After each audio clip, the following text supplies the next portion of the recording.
Bonjour et bienvenue en Russie. Je m'appelle Anna, je suis guide de l'agence touristique Tsar Voyage et membre de l'association des guides de Moscou.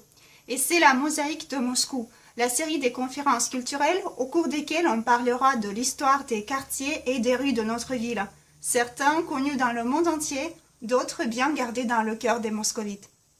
Donc, dans la séquence d'aujourd'hui, on va se rendre en plein centre-ville pour découvrir le quartier Zaryadye. Zaryadye est au cœur de l'actualité depuis l'inauguration en 2017. On y trouve un parc agréable, situé aux abords de la place Rouge avec une vue sur le Kremlin. Ce parc récent s'est implanté à l'emplacement du quartier Zaryadye dont il tient son nom, le quartier le plus ancien de la ville à l'égal du Kremlin. Commençons par le commencement. Le Kremlin, ce qui veut dire une forteresse en russe, est à l'origine de la ville de Moscou. La première forteresse est apparue ici dans les années 1150, voulue par le prince local, Yuri au bras long. Selon la tradition russe, le mot ville indiquait le territoire encerclé par les murs du Kremlin, alors que le quartier qui s'est formé à l'est de la forteresse était surnommé la Grande Colonie ou Possad. Zaryadye en faisait partie. Le toponyme Zaryadye date probablement du XVe siècle. Il signifie la contrée derrière les rangées. Ça peut vous troubler peut-être, alors que l'on sous-entend des rangées marchandes qui s'échelonnaient dès la berge de la Moskova jusqu'à la place Rouge, où d'ailleurs on les retrouve toujours. Suite aux trouvailles archéologiques, certains historiens supposent que le terrain à l'est du Kremlin, sur les berges de la Moskova, était habité dès le XIe-XIIe siècle, c'est-à-dire dans la première période de l'histoire moscovite. Au XIIIe siècle, l'existence des habitations ici ne pose pas de doute, car les annales nous disent qu'en 1238, le cran mongol battu arrive à Moscou, détruit le Kremlin, alors en bois, et incendie l'appontement et le faubourg à Zaryadye. Alors au XIVe siècle, des remparts de terre et une fosse d'eau sont créés afin de protéger le Grand Possad. Grâce à la disposition avantageuse entre le Kremlin et les débarcadères de la Moskova, Zaryadye va devenir un nœud commercial très animé de Moscou médiévale. Une grande partie du quartier était occupée par des marchés et des dépôts, et les maisons envahissaient tout le reste. Dès le XIVe siècle, les artisans, tanneurs, cordonniers, joailliers et forgerons sont attirés par la proximité des lieux de commerce. L'implantation des maisons est très serrée dans le Possad médiéval. Les bâtisses étaient en bois, ça prenait facilement feu, mais nous savons d'après les données archéologiques que les moscovites utilisaient du sable pour éteindre les incendies. Et les maisons, les bagnats, les basses-cours s'achetaient dans deux marchés spécialisés de la ville. La rue principale de Zaryadye portait d'antan le nom de la Grande Rue. Elle partait de la muraille du Kremlin et longeait la rivière. Au milieu de la rue, il y avait une église Saint-Nicolas, protecteur du commerce et des navigateurs. À cause de l'humidité et des inondations régulières, l'église était plus tard surnommée Nicolas Mouillé et la Grande Rue s'est transformée en rue Mouillée. L'église Saint-Nicolas a été détruite en 1932. Mais l'église de la Conception de Sainte-Anne est toujours à sa place. Une des plus anciennes de Moscou, elle était construite au bout de la Grande Rue au XVe siècle. Le bâtiment en briques que l'on voit de nos jours était construit au milieu du XVIe siècle sur l'ordre du tsar Ivan le Terrible. D'ailleurs, le nombre d'églises témoigne aussi de la densité de la population à Zaryadye. Certaines ont survécu jusqu'à aujourd'hui. Par exemple, en 1514, l'église Sainte-Barbara est construite à l'ouverture de la rue qui recevra son nom. La rue Sainte-Barbara, ou Varvara en russe, limite le quartier au nord. L'église était construite par l'architecte italien Alevis Nouveau ou Alevis Friazine. Invité en Russie par le grand prince, il est aussi l'auteur d'une des cathédrales du Kremlin. L'embauche d'un architecte pareil laisse deviner une grande fortune des clans marchands à Zaryadye. Actuellement situé à l'entrée du parc Zaryadye, elle accueille de nouveau les croyants. Mais lors de l'époque soviétique anti-religieuse, le bâtiment de l'église abritait des dépôts et des bureaux, ainsi qu'un petit bistrot. Un des événements majeurs de l'histoire du quartier, c'est la construction d'une muraille militaire, dans les années 1534-38.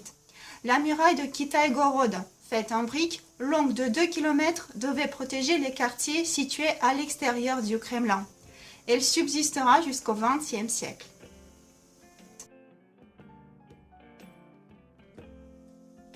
Au milieu du XVIe siècle, la cour douanière est construite. On la reconnaît facilement sur toutes les cartes du quartier grâce à sa grande taille.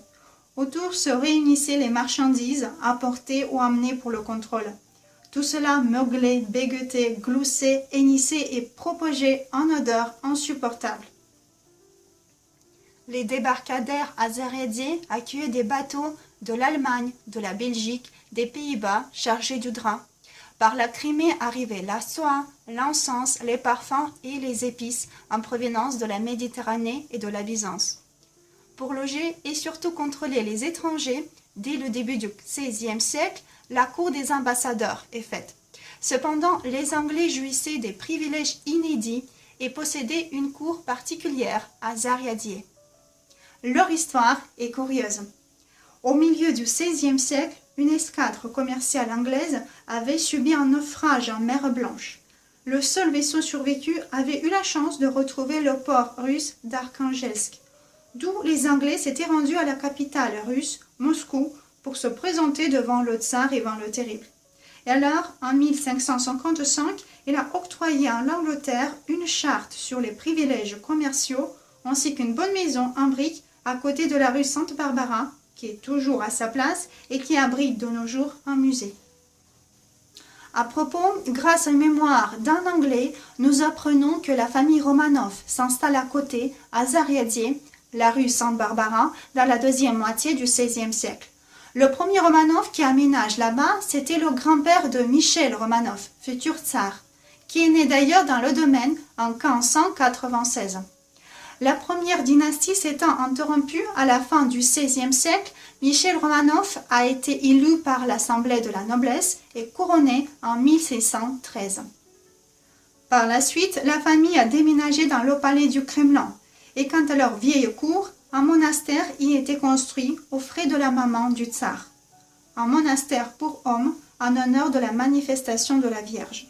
Selon une légende, à l'époque où la maman de Michel était encore enceinte, elle avait eu la vision de la Vierge Marie, qui lui avait dit que l'enfant qu'elle portait sous son nombril aurait à avoir une honneur particulière.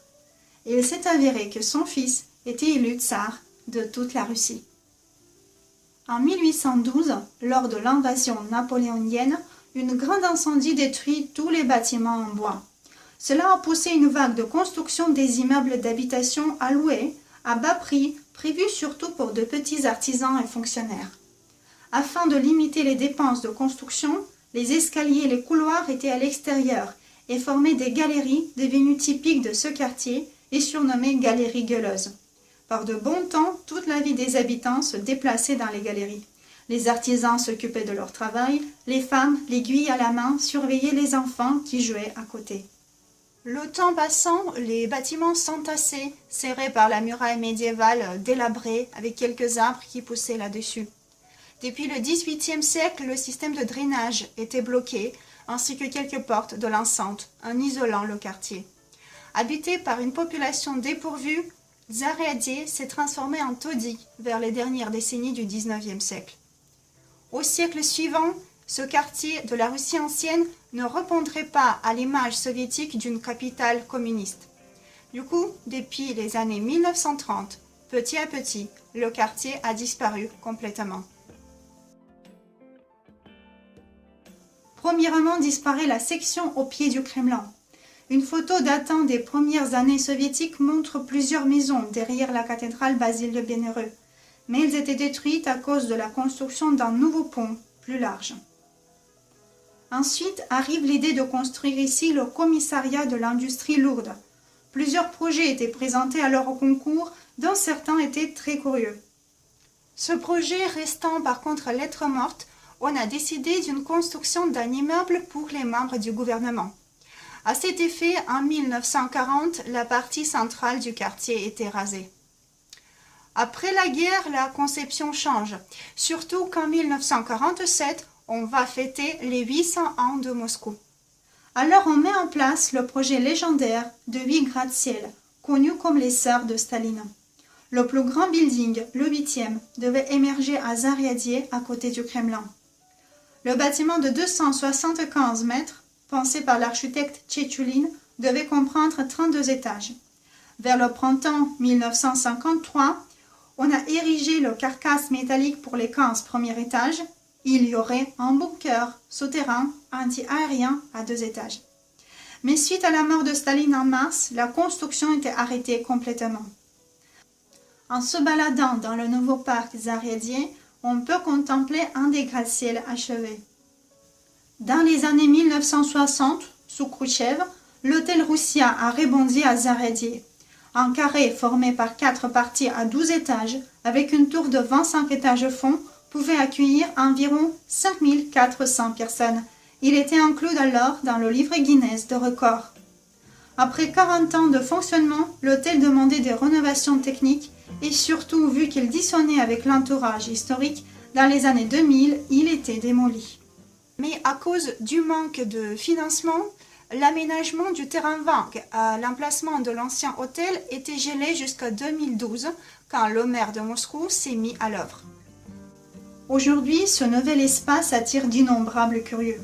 Inauguré en 2017, à l'occasion des 870 ans de la ville, cet immense parc présente la variété de la Russie avec les jardins des 4 zones climatiques. Un amphithéâtre à ciel ouvert, à 1600 places, est prévu pour les spectacles et les festivités de la ville. Sous de multiples tertres du parc sont dissimulés le centre touristique de Moscou, une salle d'exposition, une cave glaciaire, des restaurants et des expositions relatant l'histoire bouleversante de Zariadié grâce aux trouvailles archéologiques. Mais la perle du parc, c'est sans aucun doute le pont suspendu.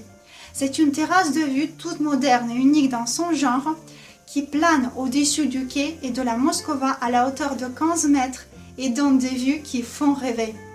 Le Kremlin, la cathédrale Basile le Bienheureux, les gratte-ciel staliniens, le Moscou City et des coupoles dorées des églises. Voilà, on a parcouru l'histoire du quartier Zariadié, longue de 9 siècles. C'est tout pour mon histoire d'aujourd'hui. Je vous rappelle que vos questions sont bienvenues. Vous pouvez les laisser sous la vidéo dans les commentaires. Et je vous donne le rendez-vous dans une semaine dans un autre quartier de Moscou.